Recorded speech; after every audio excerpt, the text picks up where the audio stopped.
અમારો પ્રોગ્રામ હતો સાહેબ સુરત 26મી જાન્યુઆરી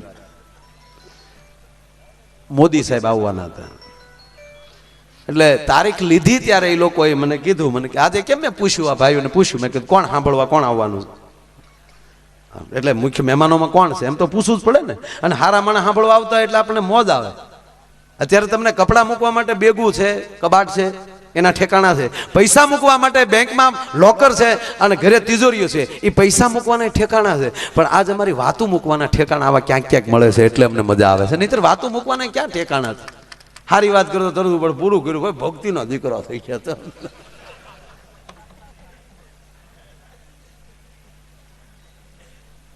એટલે હોરા સાહેબ ત્યાંના ડીડીઓ હતા ત્યારે અને ભાઈ રાજુભાઈ ગઢવી રાજુભાઈ કલેક્ટર હેમુભાઈ દીકરા એ આ બધું મનોરંજન વિભાગ એ સંભાળતા હતા એટલે મને ફોન કર્યો મને કે બિહારીભાઈ છે તમે છો શાબુદ્દીનભાઈ છે પેમેન્ટ પૂછ્યું એટલે જે લેતા હોય એ એને કીધું અહીંયા પણ એ તો પાછા આમ જાય એવું થાય અવાજ ન્યાલી આવે બસ બસ તાળીઓથી વધાવો વાહ વાહ મારો બાપ વાહ વાહ ભગાભાઈ વાહ મારો બાપ વાહ એટલે આ દીવ વાળી વાત આવી એટલે આ વાત વચ્ચે લઉં છું માફ કરજો હા એટલે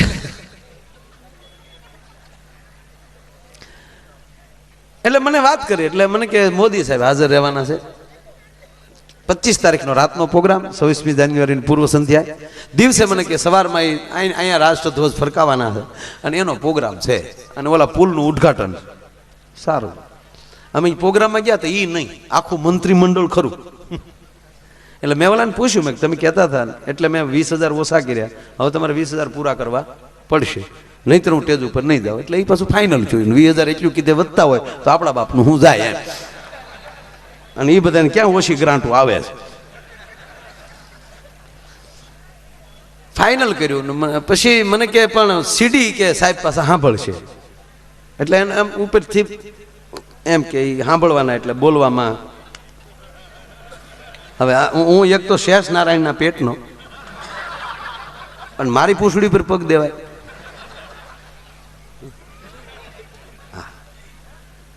અહી શેષ નારાયણ નો દીકરો અહી નામી એની 64મી પેઢીએ નંદ પછી યદુવંશ પછી થયા આ તમને મારી વંશાવળી કહી દો બારોટોને ખબર હોય ન હોય હું ખબર પછી મેં ચાલુ કર્યું મેં સાહેબ સાંભળવાના છે મને કે હા એટલે મેં ચાલુ કર્યું ભાઈઓ ગુજરાતની 6 કરોડ જનતાનો વિશ્વાસ બેનો ભાઈઓ એ તો આમ જ શરૂ કરે અને બેનો બેઠે કે મારી જશોદાવો તો ડોહ્યું આમ હાલે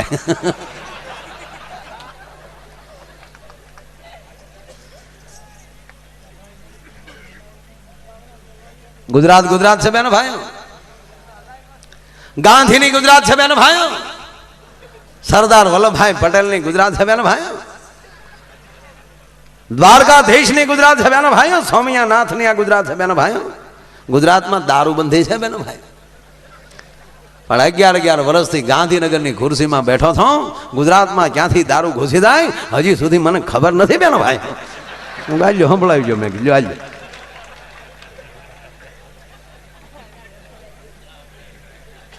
એટલે ઓલો હોન્ડા લઈને નીકળ્યો જીક બોલાવે જતો તો હોન્ડા લઈને અમે જેટલું લીવર આવે બધું દઈ દીધેલું ભાઈ અને વાહે ધવાડાને બદલે તાપની હેડ્યું થતી જાય ડ્રાંગ ડ્રાંગ ડ્રાંગ જીક બોલાવ્યો એમાં એક ટ્રક વાળાની સાઈડ કાપવા ગયો ને એના ડ્રાઈવર પાસે આવ્યો એટલે ડ્રાઈવરને કીધું ઓલા ટ્રકના ડ્રાઈવરને હાંકતા એ હોન્ડા આવડે તને હોન્ડા ઓલો કે ટ્રક આખું હોન્ડું નહીં આવડતું હોય તા તો ઓલો નીકળી ગયો બ્રુંડિંગ આગળ એસટી જાતી બસ જાતી હતી એને પૂછ્યું એના ડ્રાઈવરને એ તને હોન્ડા આવડે ઓલો કે બસ આખું હોન્ડા નહીં આવડતું હોય એમાં આગળ નથુભાઈ જેવો કોઈ ઇનોવા લઈને જતો હતો એની સાઈડ કાપવા ગયો ને એને પૂછ્યું એ હોન્ડા આવડે ઓલો કે આવી ગાડી આખી હોન્ડા નહીં આવડતું હોય તા તો એની સાઈડ કાપી આગળ જતો હતો ને એમાં કોઈ આપણા ખેડૂએ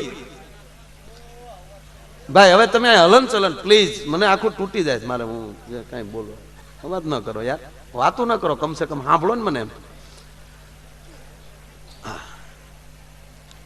એમાં કોઈ આપણા ખેડૂએ ઇમરજન્સી રોડ ક્રોસ પાઇપલાઇન કાઢેલી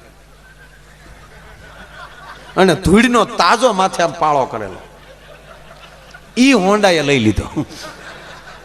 હોન્ડાએ લીધો પણ મોય ઉલ્લે એમ ઉલ્યો. હોન્ડા આમ આમ જે છું એ હેઠે ઈ માથે હોન્ડા. ત્યાં ઓલા ત્રણેય પગ્યા, ઇનોવા વાળો, બસ વાળો ને ટ્રક વાળો. એ કેલા કોઈક પીડ્યો રોડ વચ્ચે. ગયા ત્રણેય ડ્રાઈવર. બે જણાએ હોન્ડા ઊંચું કર્યું, એક હેઠેલ કાઢ્યો તો ઓળખી જાય, કાં તો પૂછતો તો ઈ છે. પછી એણે કીધું કે અમને જ નથી આવડતું, તને આવડે? ત્યારે ઓલાએ પીડ્યા પીડ્યા કીધું મને નહોતું આવડતું એટલે તમને પૂછતો હતો કે આની બ્રેક કઈ બાજુ આવે.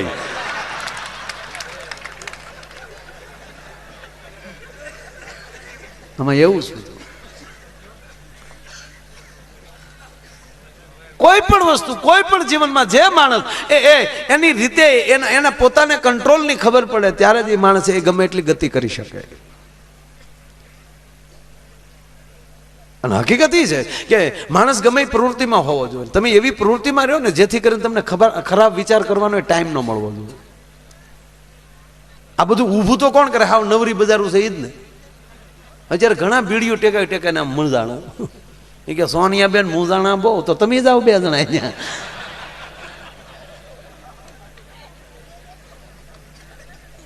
ખાવા આપણે આપણા ગાંઠિયા. તમે જે ક્ષેત્રમાં છો એની ઉપાધિ કરો.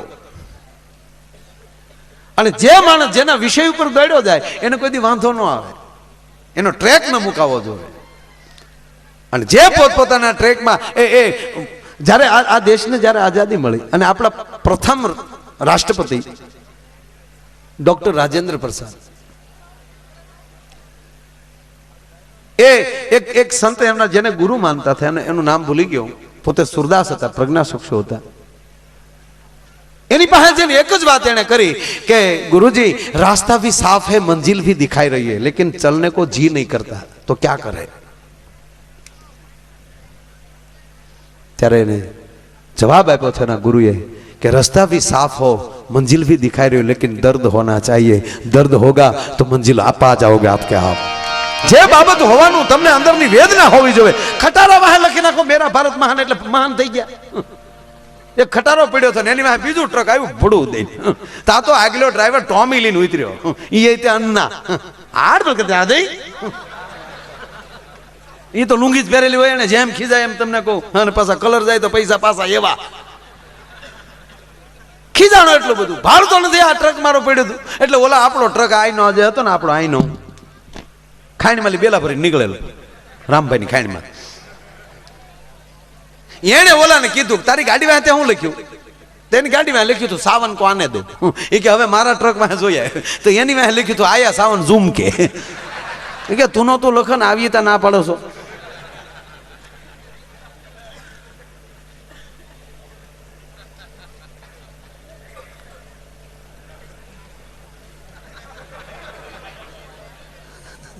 આમ ઘડીક આમ શાંતિ બેઠા રહેજો. આમ ને જેને બહુ અવર જવર કરવાનું કામ હોય ને એને ખરેખર વાહે બેહવું.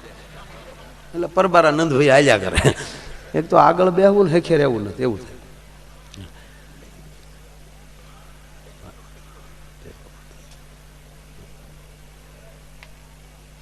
એટલે વાત એ છે સાહેબ કે અંદરથી જે માણસને જે ધ્યેય હોય. આ ગગનભાઈ ગાતા હતા હમણાં, બહુ સારા ભજનો રજૂ કર્યા એને, બજરંગદાસ બાપાના ભજનો, ગણપતિ દાદા. પછી આ ગણપતિનું માથું ભોળાનાથે કાપી ને ભગવાન મોટો બાપુ સામે છે એટલે એને યાદ કરવા છે. એ ગણપતિનું મસ્તક કાપ્યું એમ ઘણા આપણે સાંભળીએ છીએ. પછી હાથીનું મસ્તક લગાડ્યું. એટલે હવે તમે આવી રીતે આમ જુઓ તો માણસનું જે શરીર હોય એની માથે હાથીનું મસ્તક મૂકવું એ ઓયડીને અનુકૂળ નથી. પણ ભગવાન શંકરથી આ દુનિયામાં કોઈ મોટો બાપ નથી. ભલે ગમે એટલા સંપ્રદાયો હોય ને કોઈ એમ કહેતા હોય કે અમારા ભગવાન મોટા ને અમારા ભગવાન મોટા, બધાને મારા પ્રણામ, કોઈની ટીકા નથી કરતો. શૂટિંગ થાય સાંભળું પણ સાથી ઠોકીને કહું કે વિશ્વમાં શંકરથી કોઈનો બાપ મોટો હોય જ ન શકે. ભલામણા શંકર એ શંકર. કારણ કે આ ધરતીનો આદ્ય દેવ હોય કોઈ. હજી કૈલાસમાં બેઠો સ્વદેહી તો ખરો. બીજા તો અવતાર પૂરા કરી કરીને વૈયા ગયા. હનુમાન ને શંકર બે હજી બેઠા. હનુમાન દાદા ક્યાં ક્યાં ગયા હોય મારો રામ જાણે, પણ છે હજી અહીંયા. ભોળોનાથે કૈલાસમાં, કૈલાસ ડુંગર છે સ્વયં પોતે જ, કારણ કે અંદર સમાધિ કરે છે, એની માથે બરફનો રાફડો થઈ ગયો છે, અંદર બેઠો છે. અને જેટલા જેટલા મહાયુદ્ધ થયા છે એ ન્યાલી શરૂ થયા છે. એનો સાળો કર્યો ન્યા મીરા ચાઈના એનો સાળો કર્યો છે, તમે જોજો. એની એની બુજ્જુ બદલાવી નાખશે ને અંદર અંદર મરી જાવ, ભારતનો વારો નહીં આવે. અને ભોળોનાથ આપણે ગમે, ભોળોનાથ છે ને ભોળોનાથ છે, કોઈ પણ હોય ને એનો અર્થ મને મારી દ્રષ્ટિએ એવું લાગે કે એ શંકર જ્યારે આવ્યા અને મા ભગવતીએ એ ગણપતિને જન્મ આપેલો, એટલે એ ગણપતિ એને અટકાવ્યા, મારા માં નાય છે, મને ના પાડી છે, કોઈ અંદર ના આવવા દેવા. ત્યારે ભગવાન શંકરે કીધું પણ હું શંકર પોતે છું, તું કોનો દીકરો? પાર્વતીનો. કે પણ હું પાર્વતીનો પતિ છું, કે હું નથી ઓળખતો. શંકરે વિચાર કરી લીધો કે જે જેના બાપને ન ઓળખે તો આવી ટૂંકી બુદ્ધિ વાળો મારો છોકરો, કાલે દેવતાઓને ખબર પડશે, ટીકા કરશે, બાપુ મોટા પણ આમાં છોકરામાં કાંઈ હક નહીં. હા, એટલે ભગવાન શંકરે એની બુદ્ધિનો નાશ કર્યો અને હાથીનું મસ્તક આપ્યું. એટલે એવડી મોટી બુદ્ધિ આપી દીધી સાહેબ કે દુનિયામાં એનાથી એમ કહેવાય બુદ્ધિમાં કોઈ આગળ ન હોય. એટલે સર્વ દેવોમાં શ્રેષ્ઠ દેવતા તરીકે જેને પદવી મળી જાય એવડી બુદ્ધિ એમ કહેવાય શંકર પરમાત્મા એને દાન આપ્યું. બાકી ઓલું કાપ્યું હોય ને પછી સર્જરી થઈ હોય ને એ આપણને બહુ ખબર નથી, પણ એ શંકરે વિચાર કર્યો હોય કે હું બધાય દેવોનો મહાન છું. અને અને એ જો આવી ટૂંકી બુદ્ધિ વાળો હોય તો મને પહોંચ ન થાય. અને શંકર તો રાક્ષસોને વરદાન દઈ દે, ખુલ્લા દિલથી જ આવવું જોવે, એ કોઈનું આઈ કાર્ડ માગતો નથી. તમારામાં શું તાકાત છે મારું ભજન કરવાની? રાક્ષસોના પેટને ના આપે વરદાન, માણસની ક્યાં વાત કરો, આપણે માણાના પેટના જ. કોઈ ખાલી જ ન જાય, જે આવ્યા એને કે હું આવ્યો છોકરા વરદાન, કે આપ્યું જા નીકળ. જે માગે એને વરદાન ભોળોનાથ આપી દે. અને પાછા હલવાઈ દેવતાઓ, ઓલા રાક્ષસોને જેવો ભગવાન વરદાન આપે એટલે ઓલા સીધા ઇન્દ્રલોકમાં, સીધા ઇન્દ્રને એને જ મારે, ઓલા વાડ્યું હોદવડે દેવ ની બધા પાછા ઇન્દ્ર ને બધા આવે ભોળાનાથ ભાઈ, ઓલા આડે થડવા ઘા કરે. બહુ મારે બહુ ડોહા જોતા જ નહીં કે કલમું જોયે વગર ઘા કરાય. એક વાર દેવતાઓ આવેલા, આ સત્ય વાત કરો, શોંભ નિશોંભ, મહિષાસુર, ચંડ મૂંડ, આ બધાનો એટલો બધો ત્રાસ વધી ગયો, ઋષિઓને યજ્ઞ કરવા પણ માથે પીડાવા મળ્યા, કોઈનો યજ્ઞ ન થઈ શકે. એટલે તમામ દેવતાઓ ત્યાં ગયા. એટલે ભોળાનાથે કીધું કે ભાઈ હવે મારથી કાંઈ થાય એમ નથી, મેં જ વરદાન આપેલા છે. આપણે નથી ઘણી વાર ચૂંટણીમાં કોઈ અપક્ષમાં ઊભો હોય અને આપણે કોકને મળીએ કે ફલાણા ભાઈને મળો ને તો એ પાછો હટે, એટલે આપણે એને કહીએ ભાઈ તમે ઓલા ભાઈને સમજાવો ને, ત્યાં તમે મોઢા પીડ્યા, મેં જ એને ઊભો કર્યો છે, કુળ મેં જ ઊભું કર્યું. એમ ભગવાન શંકરે કીધું દેવતાઓને કે એ મારા જ વરદાન છે, મારથી હવે કાંઈ ન થઈ શકે. અને આપ જાણીએ છીએ કે ભવાની ઊભી થઈ પછી શંકરનું ત્રિશુલ ઉપાડ્યું, ત્રિગુણમ ત્રિનેત્રમ. માનસરોવરમાં સ્નાન કરીને છૂટા કેશ મૂકી અને ભગવતી એક હાથમાં એમ કહેવાય ખડક અને એક હાથમાં ખપર લઈ અને જેથી દૈત્યોને સંહાર કરવા માટે ભગવતી નીકળી. યા દેવી સર્વભૂતેષુ શક્તિ રૂપેણ સંસ્થિતામ, પરાકાષ્ઠ એમ કહેવાય પરાંબા નીકળી. રાક્ષસોને એકને મારે હતા, એકના અનેક ઉભા થાય, એક લોહીનું ટીપું પડે ધરતી ઉપર તો એમાં અનેક રાક્ષસો મળ્યા એમ કહેવાય ઉભા થવા, એકના અનેક મળ્યા બનવા. તેથી ભગવતી ભવાની એમ કહેવાય એકની અનેક મળી બનવા. ક્યાંક ચામુંડા બની, ક્યાંક રણસંડી બની, જેમ જેમ એકના અનેક રૂપ મળી કરવા તમામ રાક્ષસોને સહાર્યા. અને એટલી બધી ક્રોધમાં આવી ગઈ, રાક્ષસો તો ખલાસ થઈ ગયા, પછી દેવતાઓને મળી મારવા. નરું સત્ય, આ ઐતિહાસિક વાત, મારા ખીચાન નથી. દેવતાઓને જયારે મળી મારવા ત્યાં પાછા થોડી ભોળાનાથ માં મારે ડોહી. ભોળાનાથ કે ઈ હાટું કહેતો તો ઓફિસની વાત ઓફિસર કે ઘરે આવી વાતો ન કરે, અને હવે એ તમારી માં પાછી ફરે ને. અને આપ જાણીએ છીએ છેવટે શિવ કરુણા નિધાન આશુતોષ મહાદેવ એ કહેવાય કે રસ્તામાં સૂઈ ગયા અને પરાંબા જાય એમ કહેવાય કે માથે આમ પગ મૂકવા જાય, ડગલું ભરવા જાય, નીચે નજર કરી તો ભગવાન શંકરને જોયા, પગ થંભી ગયો અને મોઢામાંથી જીભ નીકળી ગઈ. હાય હાય, આગળ મારે પ્રભુ ઉપર પગ દેવાઈ જાય. અને મહાકાળીનું રૂપ આપણને મળ્યું, મહાકાળીના દર્શન થયા. આ બધું હું તમને હું કામ કહું છું? આ ઘેરે છે નહીં શક્તિ, તમારે જ્યાં લખો એના લખી લેજો. કોઈ પણ પુરુષને પાવર હોય તો કાઢી નાખજો. જેના ખોરડામાં ભગવતીઓ બેઠી હોય ને એ જ માણસ ક્યાંક પ્રગતિ કરી શકે, બીજો ન કરી શકે. અને દીવ નજીક છે એટલે ખાસ કહું છું કે તમે દુનિયામાં બધાય સામે ગમે એટલી દાદાગીરી કરજો, પણ કોથળી પીધા પછી કોઈ આવું તો બનતું જ ન હોય આ વિસ્તારમાં, પણ સહજ વાત કરું છું, માફ કરજો ને કે થાય એ કરી લેજો. પણ પીધા પછી જે પુરુષ એની પત્નીને આહુડા પડાવતો હોય જિંદગીમાં કોઈ દી પ્રગતિ ન કરી શકે, જિંદગીમાં કોઈ દી સફળ ન થઈ શકે. માફ કરજો, એ ધંધા બંધ કરજો ભાઈ. ઓલી દાડીઓ કરીને આવતી હોય અને સાહેબ એની સામે તમે બેફામ ગાળું બોલતા હો. આ વિસ્તારની વાત નથી, પણ કોઈ હોય એવા. હા, 3 વાર કહું છું કે કોઈ હોય તો ક્ષમા કરે. જેના ઘરમાં કંકાસ હોય, જેના ઘરની લક્ષ્મી રોતી હોય, એના ઘરમાં લક્ષ્મી કોઈ દી ન ટકી શકે. ભલામણ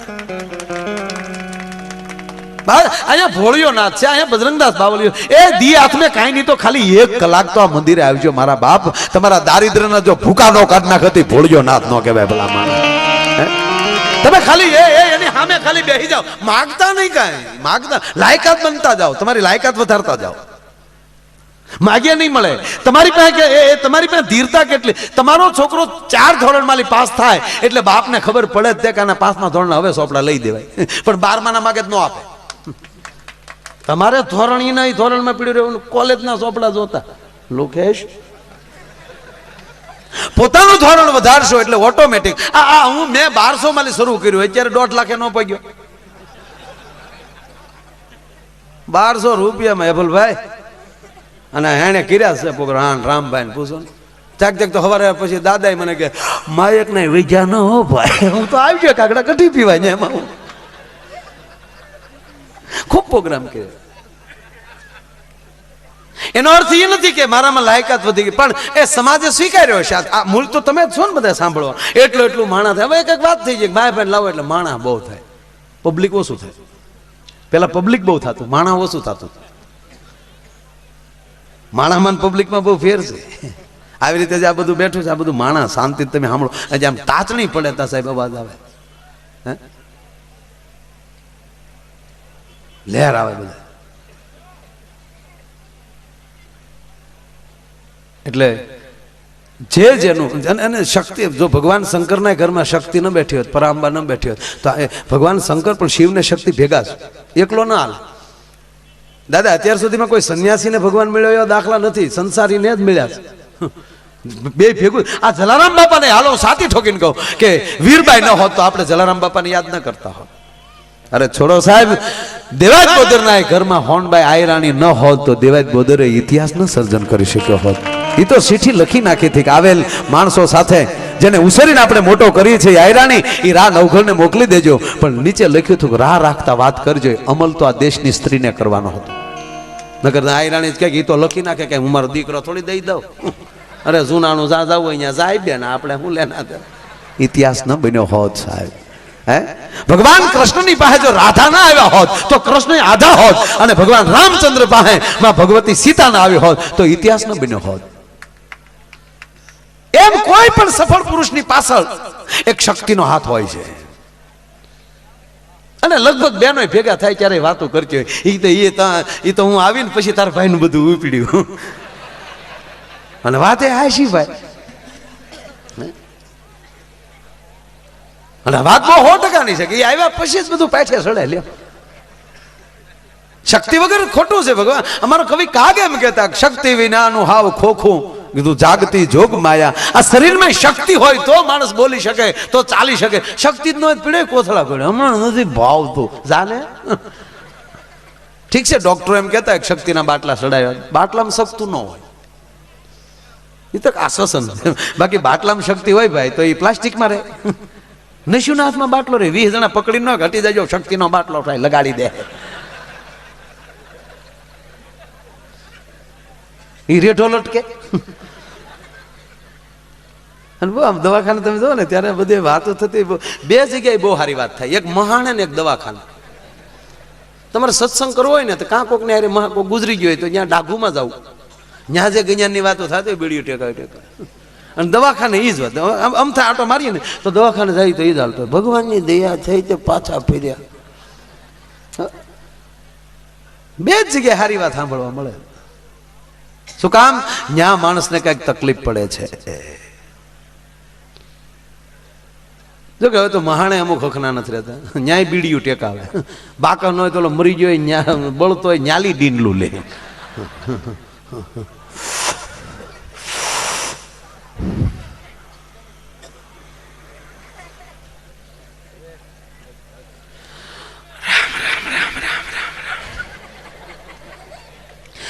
ઘડીકની વાળમાં વાળો ફૂગો ફૂટે ફૂટી ગયો. બોલો, કાલે તો મારો દીકરો હિલોળા કરતો હતો. બોલો, શરીરનો હું ભરોસો ભાઈ, જ્યારે કડબનો પૂળો બળે એમ બળે લ્યો. તો ઓલી પડખે બેઠો શું કે માણા હારો તો હારો, હું તારા બાપનું કપાળ હતો. આ તો એના બાપની શરમે આવવું પડે, નહીં ત્યારે આ ટાઈટ નો કોણ પડવા આવતો. હવે કે હોય બિચારો કાલે મારી વાડી આવ્યો તો કે હવે આવે તો કહેજે ને, અને હવે આવે તો તું વાડ્યું ઠેકે ન જા.